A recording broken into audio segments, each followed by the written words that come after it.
Kota Ambon, surga di timur Ibu Pertiwi ini merupakan ibu kota provinsi Maluku.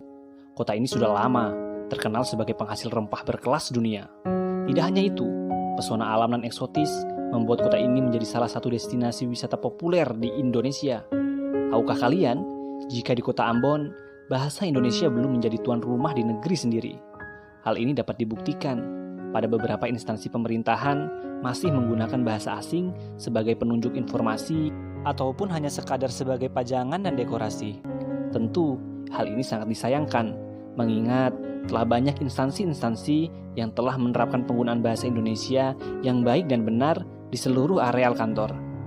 Coba bayangkan, masih banyak lembaga yang lebih memilih menggunakan kata library dibanding perpustakaan. Bahkan, masih ada lembaga yang masih menggunakan kata in dibandingkan kata masuk dan kata out dibandingkan kata keluar. Padahal makna kata tersebut sama.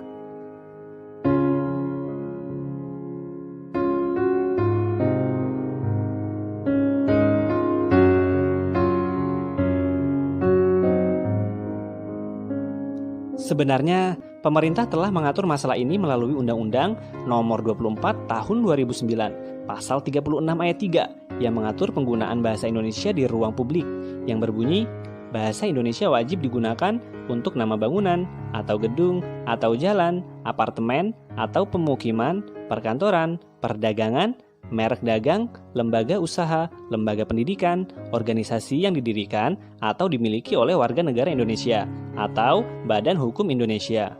Namun, sudah lama aturan itu terbit, tampaknya pemerintah serta masyarakat Maluku khususnya Kota Ambon masih banyak yang belum sadar untuk melaksanakannya. Hal ini dapat kita lihat di sepanjang jalan misalnya, penggunaan underpass Sudirman dibanding lintas bawah Sudirman pasti membuat kita bertanya-tanya.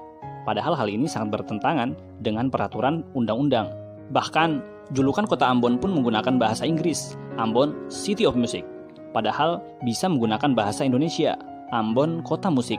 Fakta ini menunjukkan bahwa warga Kota Ambon tampaknya belum cukup bangga berbahasa Indonesia. Banyak oleh-oleh khas Maluku yang lebih memilih menggunakan kata-kata berbahasa Inggris, seperti roti Sarinda yang lebih memilih quality bread dibandingkan roti berkualitas, lebih memilih menggunakan kata counter dibanding toko misalnya. Bahkan usaha kecil dan menengah pun ikut-ikutan latah dalam menggunakan kata berbahasa Inggris, seperti lebih memilih menggunakan kata hot dibandingkan panas. Penggunaan kata shop dianggap lebih keren dibanding toko. Usaha kecil tentu mengekor usaha-usaha besar. Banyak perusahaan-perusahaan besar yang seperti enggan beralih menggunakan bahasa Indonesia, seperti KFC yang masih menggunakan 24 hours dibandingkan 24 jam. Juga JNT yang lebih mengedepankan express your online business dibandingkan ekspresikan bisnis daring Anda. Bahasa asing memang penting untuk kita kuasai, tapi bahasa Indonesia juga berfungsi sebagai identitas bangsa dan menunjukkan martabat negara kita di hadapan negara lainnya.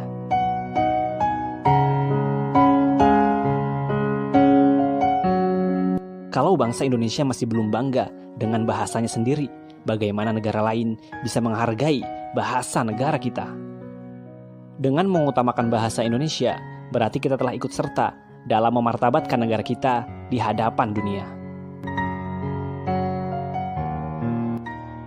Jadi mari kita mulai dari diri kita sendiri, menanamkan rasa bangga terhadap bahasa Indonesia. Kalau bukan kita, siapa lagi?